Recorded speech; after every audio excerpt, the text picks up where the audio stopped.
Plus de 20 000 litiges relatifs aux travaux seraient portés chaque année devant les tribunaux français. À ce chiffre s'ajoutent de multiples différends non traduits en justice, mais que subissent pourtant un certain nombre de propriétaires. Les litiges surviennent lors de malfaçons, de non-conformités, de dépenses hors budget, de retards, d'abandon de chantier ou parfois même de dépôt de bilan. Les raisons susceptibles de faire dérailler un chantier sont très nombreuses et les heureux nouveaux propriétaires sont bien souvent trop novices pour connaître toutes les ficelles qui leur permettraient de faire réaliser des travaux en toute sérénité. Comment se prémunir des litiges ? Comment mieux se protéger face aux risques multiples qui peuvent mettre en péril le bon achèvement des travaux? Comment bien préparer un chantier et comment réagir en cas de problème? Comment ne pas vous arracher les cheveux lorsque vous commanditez des travaux dont la charge mentale est bien souvent sous-estimée? Découvrez les différents garde-fous avec nos invités. Benjamin Ngelaer, avocat en droit de la construction. Robert Sicuto, qui est commissaire de justice. Et dans un instant, nous rejoindra Pierrick Malaise de la société Pierre Malaise SA. D'ici là, bonjour à tous les deux. Bonjour. Et bienvenue sur le plateau de Code Justice. Alors, on va commencer avec vous, Benjamin Ngelaer. Quels sont les différents types de litiges auxquels vous pouvez être confrontés et surtout auxquels peuvent être confrontés les commanditaires des travaux? Alors effectivement, les commanditaires de travaux, si vous voulez, parfois c'est un peu un long chemin de croix pour la réception des travaux, la mise en œuvre des travaux. Alors il y a vraiment 3 temps en tant qu'avocat, c'est ce qu'on rencontre quand j'accompagne mes clients au quotidien. Il y a l'avant, il y a le pendant et il y a l'après. Donc on va avoir l'occasion d'en discuter. L'avant, en fait, c'est comment sécuriser son projet en amont, notamment avec ce qu'on appelle un référé préventif. Le pendant, ça va être par exemple la réception des travaux, le suivi de chantier et surtout, ce qu'on constate de plus en plus, c'est ce qu'on appelle le retard de livraison, qui est vraiment quelque chose qu'on constate énormément aujourd'hui en tant qu'avocat, et d'où l'utilité de faire appel au commissaire de justice. Et en dernier lieu, il y a l'après-travaux. Là, c'est ce qu'on va voir, c'est la réception, les malfaçons et toutes les difficultés liées à la livraison du bien. Vous avez dit référé préventif. Qu'est-ce qu'un référé préventif, maître ? Alors, un référé préventif, c'est faire appel à un commissaire de justice pour venir sur les lieux avant les travaux. Par exemple, référé préventif, vous allez faire des travaux au sein de votre propriété et pour avoir la certitude que ces travaux ne vont pas impacter, par exemple, les constructions voisines, si vous faites des travaux d'importance, vous demandez à un commissaire de justice de se rendre chez les voisins pour constater, par exemple, l'état des lieux existants, les fissures, les dommages qui existent déjà sur cet ouvrage, ou même chez vous, pour voir l'avant et l'après. C'est très important, surtout, mais je pense que le commissaire de justice en parlera, c'est très important, surtout pour les travaux de très grande importance. Et par exemple, c'est important pour les particuliers, mais les promoteurs le font systématiquement, ce qui démontre bien, quand on est professionnel du bâtiment, l'immobilier, on a parfaitement conscience de l'importance du référé préventif.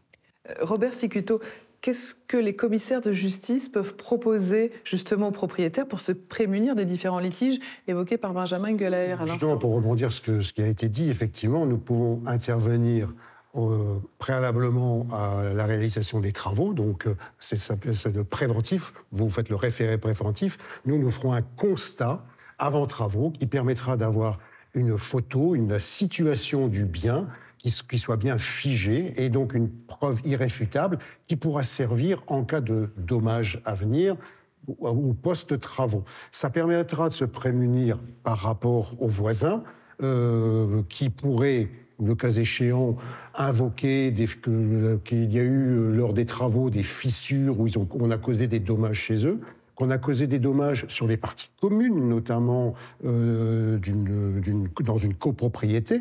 Donc il est important de constater tous les abords de ce futur chantier, de façon à ce que le propriétaire, le maître d'ouvrage, puisse avoir effectivement une preuve de l'état du bien avant la réalisation des travaux. Donc là, on est bien en préventif. Voilà, c'est ce que j'allais vous dire, c'est de la prévention jusque-là. Après, en cas de litige, comment ça se passe? Que peuvent proposer les commissaires de justice justement pour accompagner les futurs ou les propriétaires? Alors, justement, en cas de litige, donc, nous allons intervenir dans le déroulement du chantier. Donc, si il y a des malfaçons, des retards dans les travaux, ou un abandon de chantier, le commissaire de justice pourra intervenir.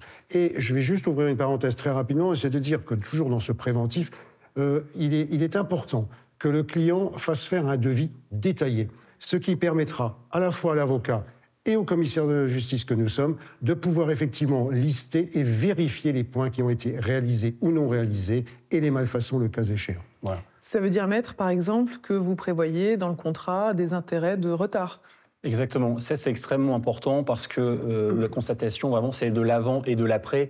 Et bien souvent, les litiges, alors il y a déjà toujours un stress parce que les travaux prennent du retard. Mais parfois, effectivement, quand les choses ont été mal ficelées dès le départ, ça crée des difficultés supplémentaires puisque, outre le stress qui est généré encore une fois par le retard, c'est de savoir en réalité ce qui était réellement prévu ou pas au contrat initial. Et faire appel à un commissaire de justice, ça permet d'acter dans le marbre ce qui était réellement contractuellement prévu. Et là-dessus, si je peux me permettre effectivement d'insister sur ce point, contrairement à une idée reçue, et ça fait vraiment interpeller les particuliers là-dessus, les entreprises et les entrepreneurs, c'est pas parce que ce sont des professionnels qui font forcément bien les choses au départ. Donc être bien accompagné dès le départ, ça permet d'anticiper et d'éviter souvent des grosses difficultés par la suite du chantier. Avocat, commissaire de justice, pourquoi c'est un duo gagnant quand vous travaillez ensemble, quand vous collaborez? Qu'est-ce que ça garantit aux propriétaires au niveau des travaux? À titre d'exemple, moi, au quotidien, en tant qu'avocat, on a un devoir de conseil pour orienter la tenue ou le dossier auprès des clients, savoir si on est plutôt sur du conseil ou du contentieux. Moi, je prends typiquement l'exemple des retards de livraison avec les intérêts de retard. On a beau réaliser de notre côté une mise en demeure pour ces intérêts de retard, ça a quand même plus d'effet vis-à-vis, et c'est plus incitatif vis-à-vis des entrepreneurs quand ce courrier de mise en demeure, par exemple, passe par l'intermédiaire d'un commissaire de justice. Voilà. C'est beaucoup plus incitatif. Et l'autre élément aussi qui est très important, c'est quand on fait construire, on a ce qu'on appelle la réunion de réception des travaux. Et peu de particuliers le savent, mais la loi permet aux particuliers et permet même d'imposer aux entreprises la présence d'un commissaire de justice.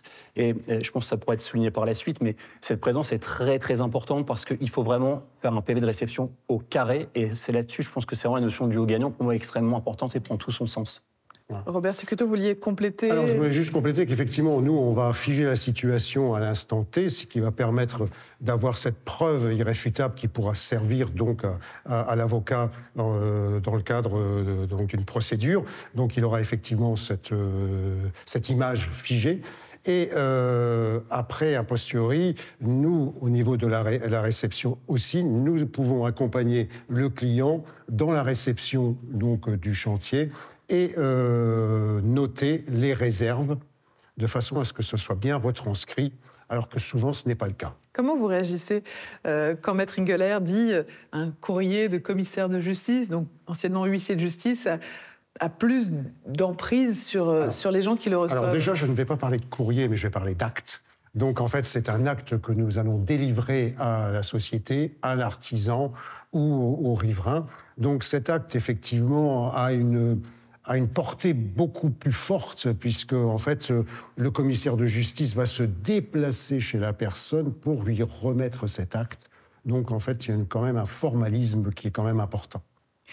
Benjamin Ingeler, à partir de quel montant de travaux est-ce que vous estimez qu'il est nécessaire d'avoir recours à vous, à un avocat, à un commissaire de justice?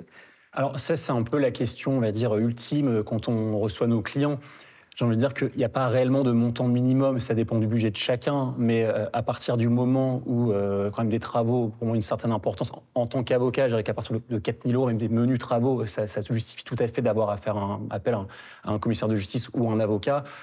Quoi qu'il en soit, le conseil que je peux donner, c'est dès que vous avez le moindre doute, parfois une consultation, ou même passer chez son commissaire de justice ou chez son avocat pour poser une ou deux questions. Dès que vous avez un doute sur la réalité ou la légalité de ce qui est fait, ça vaut largement le coup parfois de faire des menus frais au départ qui permettent d'éviter des frais beaucoup plus importants. Est-ce que pour une petite somme de travaux, par exemple, on peut commencer par se faire accompagner par un commissaire de justice et puis si les travaux sont plus coûteux, prendre là un avocat? Est-ce que c'est cette échelle? Oui, tout à fait. C'est-à-dire que la première phase, la mise en demeure, pourquoi pas ce qu'on appelle une sommation interpellative, ça permet d'essayer d'avancer de manière, d'officialiser la démarche. Donc on est sur du pré-contentieux.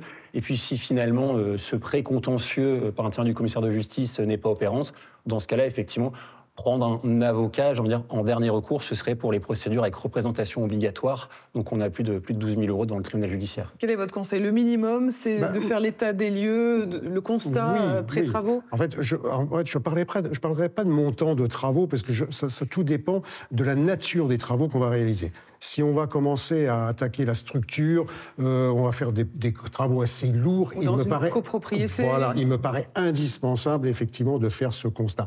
Si je ne fais que des travaux de rénovation de peinture dans mon appartement, bon, je pense qu'il faut être prudent, mais bon, pas outre mesure. Mais dès qu'on commence à attaquer du structurel, qu'on fait des travaux lourds, qu'il y a des machines qui doivent transiter par la copropriété, bien évidemment, il faut faire un constat avant travaux, parce que c'est quand même une assurance. Et en matière d'assurance, on a toujours l'impression de payer trop cher sa cotisation, mais le jour où on a le sinistre, on est toujours content d'être assuré. Bon, on comprend l'importance, mais est-ce que vous pouvez nous donner un détail au niveau du surcoût que ça représente pour les gens qui font des travaux? Alors, je dirais qu'en matière de constat, c'est un taux horaire, c'est un coût qui est libre, donc chaque commissaire de justice a sa tarification, mais on peut dire que la fourchette médiane est entre 250 et 300 euros de l'heure. Qui peut éviter bien des déconvenus. Bien des déconvenus et justement pouvoir effectivement bien figer la situation et ne pas subir des remises en état, parce que c'est là ce qu'on va vous chercher, c'est une remise en état, au moins un moindre frais pour l'autre copropriétaire, c'est qu'on refasse la cage d'escalier aux frais de ce copropriétaire, par exemple. Des simples photos ne peuvent pas faire foi, ce n'est pas la même force de preuve? Ah non, parce que la simple photo n'apporte pas la preuve, comme le commissaire de justice est un officier public et ministériel, qui, de par son procès-verbal de constat, fait foi devant une juridiction. C'est irréfutable. C'est irréfutable dans la mesure où la photo, on ne peut pas attester qu'elle a été faite à cet endroit, qu'elle n'a pas été modifiée, qu'elle n'a pas été truquée. Le commissaire de justice s'engage sur ces constatations et se transpose sur les lieux. Il est sur place, il constate ce qu'il voit et il étaye par des photos. Et oui, que la photo est juste, pas truquée, qu'elle a été prise telle date, à telle heure. Et non modifiée, voilà. Maître, à présent, pour être accompagné par un avocat, quel surcoût il faut compter quand on a des travaux à faire? Là, le surcoût va varier aussi en réalité selon le montant. Alors nous, on doit adapter nos honoraires en fonction de l'enjeu du litige. Donc j'ai envie de dire que ça peut aller de, pareil, 250 à 4, 5, 6 000 euros. Tout va dépendre de la nature des travaux.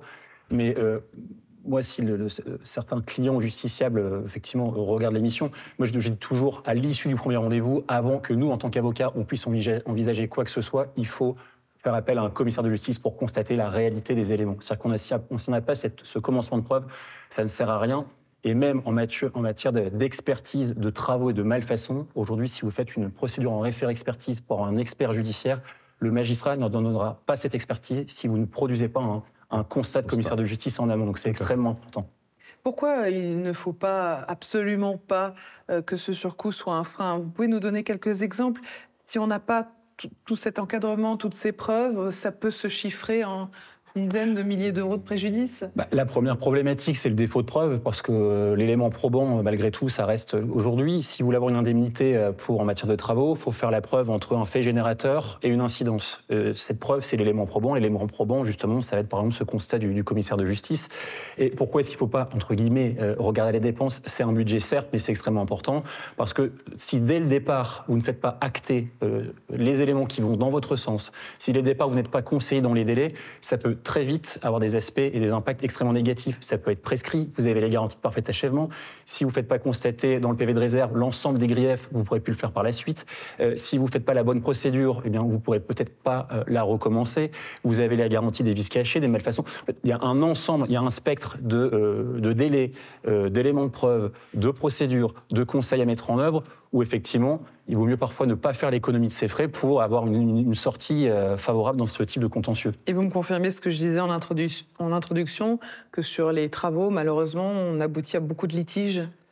Il y a beaucoup de litiges, d'une part parce que parfois, déjà, les professionnels, si vous voulez, dans la mesure où ces professionnels souvent vont aussi jouer sur le fait que les particuliers vont manquer de pugnacité. Ils vont aussi beaucoup jouer sur le fait que beaucoup de particuliers vont méconnaître leurs droits. Et donc c'est vrai que parfois, nous, quand les clients viennent nous voir, ils ont déjà eu plusieurs réunions, on leur a fait un peu perdre leur temps, on leur a raconté n'importe quoi, on a dit que ça, on ne pouvait pas le mettre dans le PV de réserve, ou alors on leur a indiqué que de toute façon, il n'y avait aucune procédure possible. Donc on va aussi souvent en litige parce que d'une part, je pense qu'il y a aussi l'impression des professionnels que de toute façon, il n'y aura pas de pugnacité de la part des particuliers, et aussi beaucoup de litiges parce que s'il y a des enjeux financiers, j'ai envie de dire que les professionnels, eux aussi, par ailleurs, sont assurés. Donc ils n'hésitent pas aussi à prendre leur propre avocat, leur propre conseil. Et en fait, ils sont démunis face donc à l'entrepreneur, l'entreprise, le promoteur. Ils sont démunis et en fait, ils veulent effectivement faire la réception à tout prix du bien parce que en fait, c'est économiquement pour eux. Ils sont en location, il faut qu'ils intègrent leur nouveau logement. Financièrement, que ça commence à être lourd.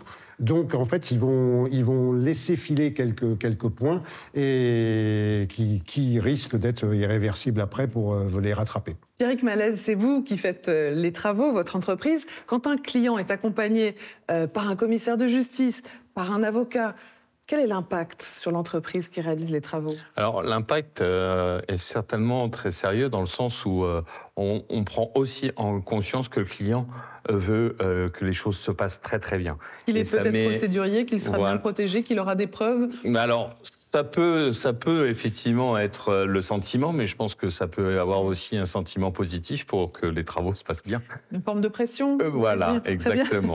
Vos conseils pour les particuliers qui veulent s'engager dans des travaux, que leur diriez-vous aujourd'hui en tant que professionnel justement du bâtiment? Aujourd'hui, justement, c'est aussi de se préserver, de faire des constats sur des choses où ils ne sont pas sachants. Pour des vis cachées ou pas de vis cachées, une démolition qui n'aurait pas dû avoir lieu, l'entrepreneur va dire fallait le faire. Enfin, bref, aujourd'hui il y a plein de solutions qui, comme ils sont pas sachants, il faut faire appel à un commissaire qui lui va constater. Et faire qu'en sorte le mensonge ou la vérité, ça va dans les deux sens, peut sortir à la fin du chantier. Et évidemment, quand il y a un contrat avec des pénalités de retard qui sont prévues, pareil, l'entreprise met les bouchées doubles pour respecter les délais, j'imagine. Oui, mais c'est aussi un moyen, nous aussi, de pression sur les autres corps d'État ou de pouvoir de se défendre du fait que, par exemple, un mur, je vais prendre l'exemple du mur qui n'existe pas, parce que le confrère ne l'a pas fait et que moi je dois le peindre. Et que dans le délai, aujourd'hui, ce genre de constat en cours de travaux ou de planning me permet de me défendre. C'est l'état d'avancement qui vous permettra effectivement de vous prévaloir par rapport aux clients finaux. Exactement. Merci à tous les trois pour ces précieux conseils autour des travaux. Merci à vous de nous avoir suivis. À très bientôt pour un prochain décodage immobilier.